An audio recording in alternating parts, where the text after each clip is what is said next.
मित्रों, LLB fifth semester का महत्वपूर्ण प्रश्न पत्र सूचना का अधिकार, राइट टू इंफॉर्मेशन। ये प्रश्न पत्र एलएलबी एवं बीएलएलबी दोनों के कोर्सेज में है। एमसीक्यू सीरीज देखिएगा, सारे के सारे क्वेश्चंस बड़े महत्वपूर्ण हैं। चैनल पर नए आए हो तो चैनल को सब्सक्राइब कर लीजिएगा। वर्तमान में परीक्षाएं एमसीक्यूज टाइप हो रही हैं, इसलिए विस्तृत अध्ययन के साथ आपको एमसीक्यूज का भी अध्ययन करना चाहिए। आइए देखते हैं। क्वेश्चन केवल सही आंसर आपको बताएंगे, जिससे कि बहुत कम समय में आप बहुत ज्यादा प्रश्न देख सकें। क्वेश्चन नंबर 1 देखिएगा। निजी गैस विक्रेता भी गैस सिलेंडरों के बारे में जानकारी देने के लिए बाध्य है। यह किस मामले में निर्णित किया गया? याद कर लीजिएगा ये प्रश्न।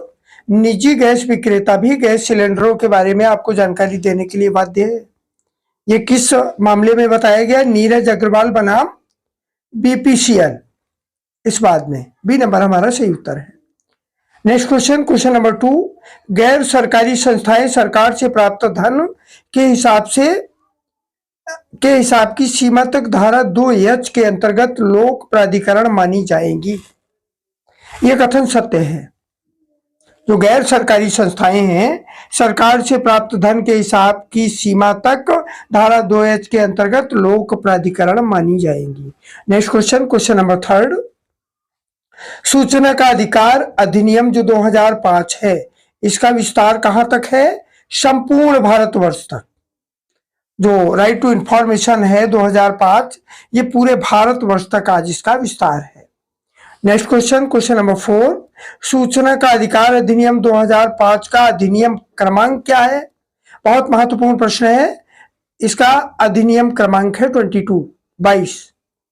अगला प्रश्न, प्रश्न नंबर 5। सरकारी मध्यस्थ सूचना के अधिकार की परिधि में आता है। किस बात में निर्णित किया गया? ये निर्णित किया गया नमिता कुमार बनाम ऑफिशियल लिक्विडेटर के मामले में। ए नंबर हमारा सही उत्तर है।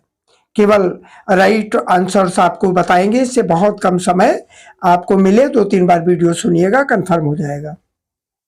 क्वेश्चन नंबर 6 देखिएगा। सूचना के अधिकार के अंतर्गत सुझाव देने की गुंजाइश नहीं है। यह निम्नलिखित किस बात में निर्णित किया गया? यह निर्णित किया गया छितरपाल महादेव गुप्ता बनाम वेस्टर्न रेलवे। एक बार पुनः प्रश्न सुनिएगा। सूचना के अधिकार के अंतर्गत सुझाव देने की कोई गुंजाइश नहीं है। यह किस बात में निर्णित किया गया? छितरपाल महादेव गुप्ता बनाम western railway. Next question, question number 7। किस बात में निर्णित किया गया कि सूचना की परिभाषा में किसी भी प्रकार का आदेश एवं निर्देश उक्त अधिनियम के अंतर्गत जारी नहीं किया जा सकता है? ये आदेश हुआ मोहन अनंत चौहान बनाम वेस्टर्न रेलवे। किस बात में निर्णित किया गया कि सूचना की परिभाषा में किसी भी प्रकार का आदेश एवं निर्देश उक्त अधिनियम के अंतर्गत जारी नहीं किया जा सकता? मोहन अनंत चौहान बनाम वेस्टर्न रेलवे। अगला प्रश्न, यदि सूचना के अधिकार का कहीं भी न्यायिक प्रक्रिया पर प्रतिकूल असर पड़ता है तो ऐसी स्थिति में सूचना के अधिकार का प्रयोग वर्जित रहेगा। ये किस बात में निर्णित किया गया? राकेश कुमार गुप्ता बनाम इनकम टैक्स अपीलेंट ट्रिब्यूनल। अगला प्रश्न, प्रश्न नंबर 9। स्टॉक एक्सचेंज लोक प्राधिकरण की परिभाषा में धारा 2N के अंतर्गत क्या सम्मिलित है? किस बात में ये व्यवस्था दी गई है? यह व्यवस्था दी गई है राजकुमारी अग्रवाल बनाम जयपुर स्टॉक एक्सचेंज व अन्य। एक बार पुनः प्रश्न सुनिएगा, महत्वपूर्ण है। स्टॉक एक्सचेंज लोक प्राधिकरण की परिभाषा में धारा 2N के अंतर्गत क्या सम्मिलित है? या किस बात में ये व्यवस्था दी गई है? राजकुमारी अग्रवाल बनाम जयपुर स्टॉक एक्सचेंज व अन्य। Next question, question number 10। सूचना का अधिकार अधिनियम 2005 को कब अधिनियमित किया गया? ये बहुत इंपॉर्टेंट प्रश्न है। इसको कब अधिनियमित किया गया? 15 जून 2005 को। सूचना का अधिकार अधिनियम 2005 कब अधिनियमित किया गया? 15 जून 2005 को।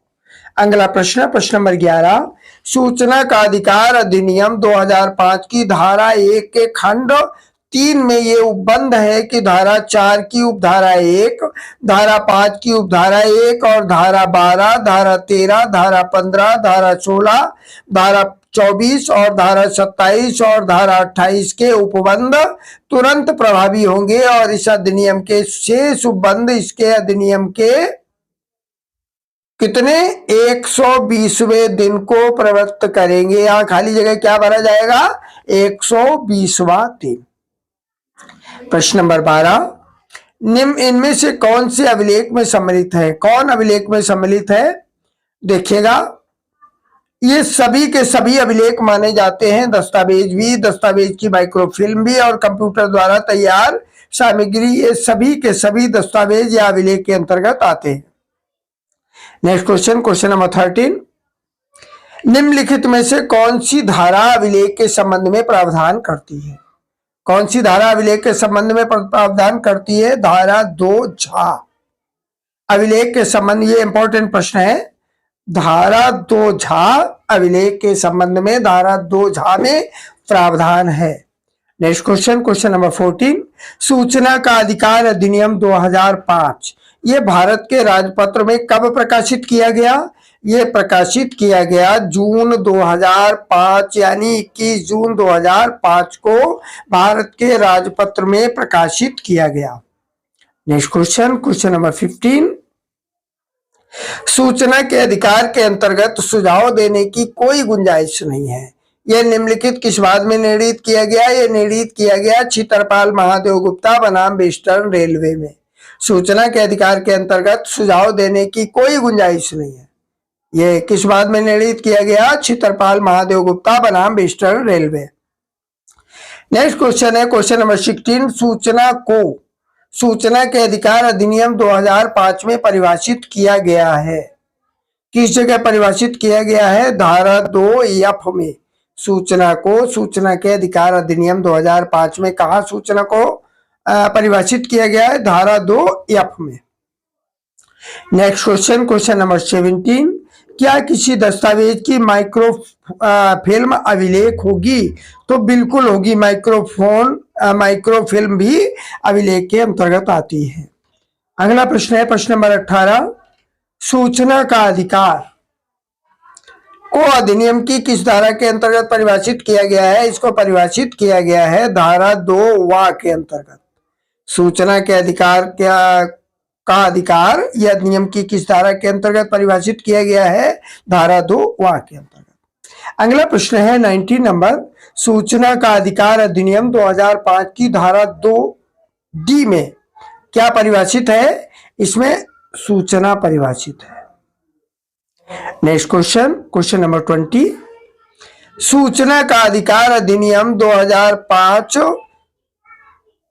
की धारा 2J में क्या परिभाषित है। इसमें परिभाषित है सूचना का अधिकार। चैनल पर नए आए हो तो चैनल को सब्सक्राइब कर लीजिएगा। साथ ही प्लेलिस्ट में जाकर के आपको LLB 5th सेमेस्टर की अलग प्लेलिस्ट मिल जाएगी। उस प्लेलिस्ट में आपको LLB के प्रत्येक सेमेस्टर के लिए अलग प्लेलिस्ट बनी हुई है और बहुत सारे MCQs और डिस्क्रिप्टिव कंटेंट आपको बड़ी आसानी से मिल जाएगा। प्रत्येक सेमेस्टर के लिए वीडियो पूरा सुनिएगा, प्रश्न तैयार करिएगा, चैनल को सब्सक्राइब कर लीजिएगा। मित्रों देखिएगा क्वेश्चन नंबर 20 से, सूचना का अधिकार अधिनियम 2005। जो सूचना का अधिकार अधिनियम 2005 है इसकी धारा 2J में परिभाषित किया गया है क्या चीज। सूचना का अधिकार। बहुत महत्वपूर्ण प्रश्न है। सूचना का अधिकार परिभाषित किया गया है। नेक्स्ट क्वेश्चन, क्वेश्चन नंबर 21, सामग्री के प्रमाणित नमूने लेना क्या सूचना के अधिकार के अंतर्गत आता है। तो ये बिल्कुल आता है। सामग्री के प्रमाणित नमूने लेना भी सूचना के अधिकार के अंतर्गत आता है। नेक्स्ट क्वेश्चन, क्वेश्चन नंबर 22, सूचना का अधिकार अधिनियम 2005 की धारा 2I में परिभाषित किया गया है किसको। अभिलेख को। 2005 की धारा 2I में अभिलेख को परिभाषित किया गया है। नेक्स्ट क्वेश्चन, क्वेश्चन नंबर 23, सूचना का अधिकार अधिनियम का सूत्रपात किस वर्ष में हुआ। यह सूत्रपात हुआ है वर्ष 2005 में। नेक्स्ट क्वेश्चन, क्वेश्चन नंबर 24, क्या सूचना के अधिकार के अंतर्गत कार्यों एवं दस्तावेजों के निरीक्षण का अधिकार भी सम्मिलित है। तो बिल्कुल है। सूचना के अधिकार के अंतर्गत कार्यों एवं दस्तावेजों के निरीक्षण का अधिकार भी सम्मिलित है। चैनल को सब्सक्राइब कर लीजिएगा, संभव हो तो एक लाइक भी करिएगा। वीडियोज पूरे सुनिएगा ताकि एक अच्छी तैयारी हो सके और आप बैक से बच सके। Next question, question number 25। यदि कोई सूचना इलेक्ट्रॉनिक रूप में विद्यमान है तो ऐसी सूचना किस स्वरूप में प्राप्त की जा सकती है? ये सारे ये टोटल के टोटल स्वरूप है, वीडियो कैसेट्स भी, डिकेट्स भी और अन्य इलेक्ट्रॉनिक रूप। तो ये सभी के सभी हमारा सही उत्तर है। Next question, question number 26। आपका बहुत कम समय बर्बाद कर रहे हो, बहुत ज्यादा कंटेंट आपको दे रहे हैं। निम्नलिखित में से कौन सी सूचना की परिभाषा में सम्मिलित है? देखिएगा, ये सभी की सभी सूचना की परिभाषा में सम्मिलित है। आंकड़ों से संबंधित सामग्री भी, संविदा भी और मॉडल भी।